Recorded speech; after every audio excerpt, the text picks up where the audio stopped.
Salut à tous. Bon, samedi matin, 12 novembre, 8h, heure mauricienne. Et je voudrais partager sur ce que l'on est en train de vivre là, au niveau de FTX et vous mettre en garde sur ce qu'il pourrait advenir du côté de la finance traditionnelle. Là, j'étais en train de préparer une cellule de psychologie et de soutien crypto post donc apocalypse, FTX. J'organise ça lundi à la demande de certains membres qui malheureusement n'ont pas tous réussi à sortir de FTX à temps. Une majorité, mais il y en a quand même quelques-uns qui ont laissé des plumes.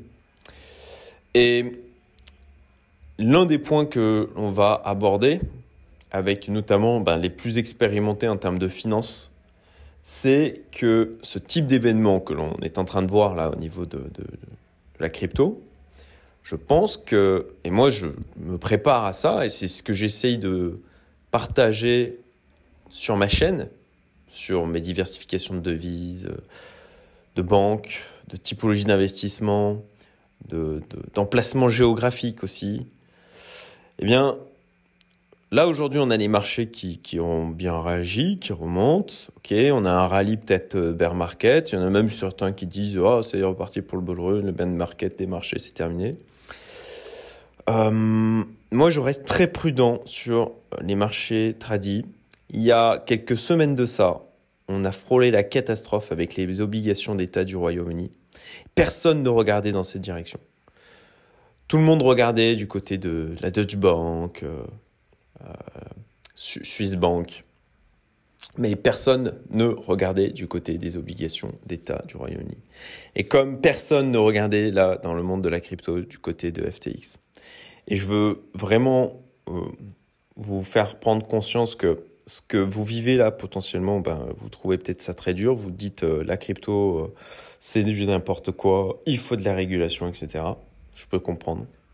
Mais dites-vous que ce genre d'événement, c'est déjà arrivé dans la finance tradie, ça arrivera encore. Et je trouve qu'on a de plus en plus d'éléments d'un point de vue géopolitique, d'un point de vue tension, inflation, récession,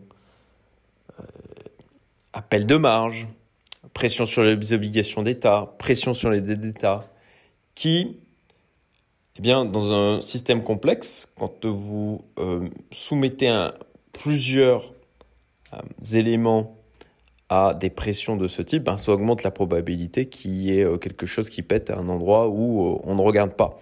Puisque tout le monde est focalisé là sur les choses qui sont bien visibles. Mais c'est le principe du signe noir, c'est que ça arrive là où personne, ou quasiment personne ne regarde.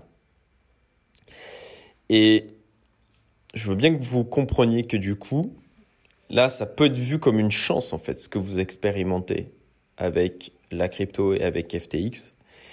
Et dites-vous que c'est le genre de choses qui peut arriver aussi dans la finance tradie, au niveau des banques, au niveau des États, au niveau de certaines monnaies.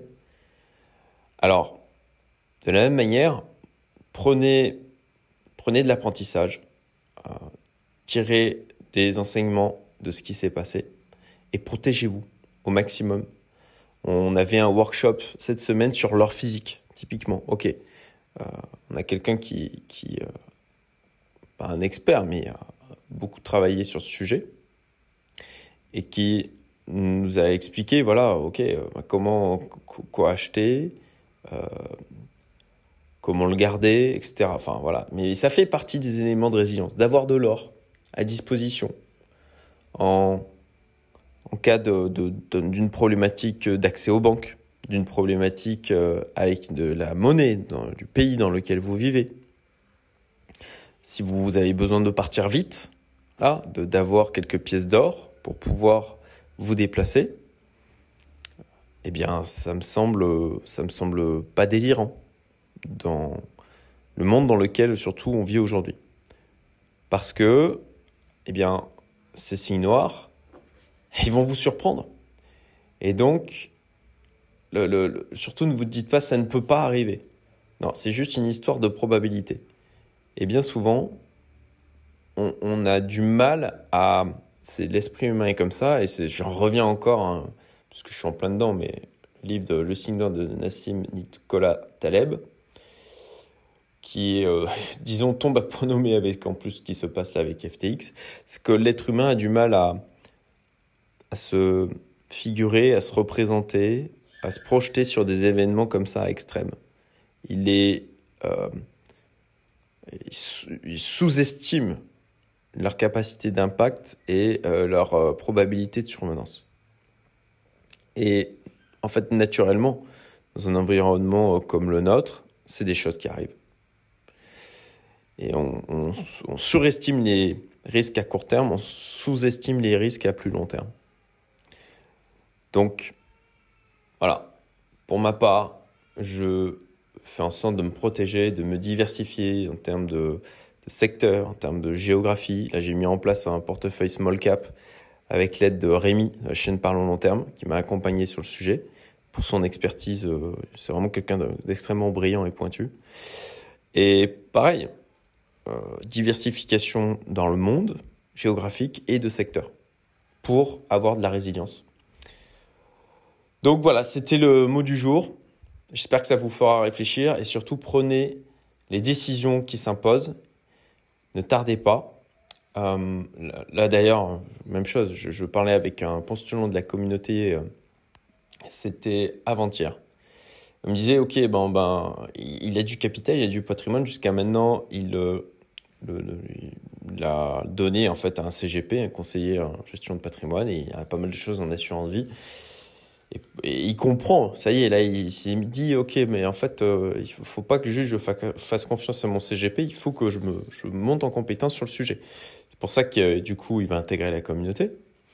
Et une des premières choses que je lui ai dit, mais il m'a dit, oui, je sais, c'est de sortir des assurances vie, qui sont aujourd'hui à un niveau de risque versus le rendement que ça génère, plus les liquidités qu'il y a, parce que ça met du temps de sortir d'une assurance vie. Et puis en plus de ça, si tout le monde se met à sortir en même temps, alors là, bon courage pour récupérer votre argent. Eh bien, voilà, ça c'est le genre de choses. Faites-le maintenant. Intéressez-vous-y maintenant. Vous regardez, ok, conditions de sortie et diversifiez-vous en termes de banque, en termes de devises, en termes de typologie de placement. En immobilier, à mon sens, d'être centralisé en France est une erreur monumentale. C'est mon avis.